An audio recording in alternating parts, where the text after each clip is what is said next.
Hey, DJ Rap here. Let's talk about operator part 4 in under a minute. So going back to operator in the filter section, looking at the shaper, we have frequency velocity and frequency key.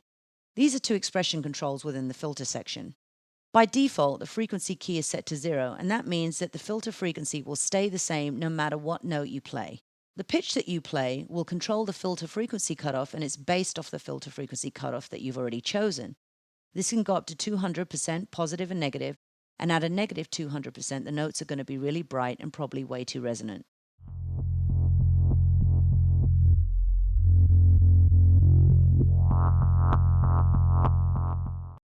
Now if we explore frequency velocity, let me change my velocity so they're different in here.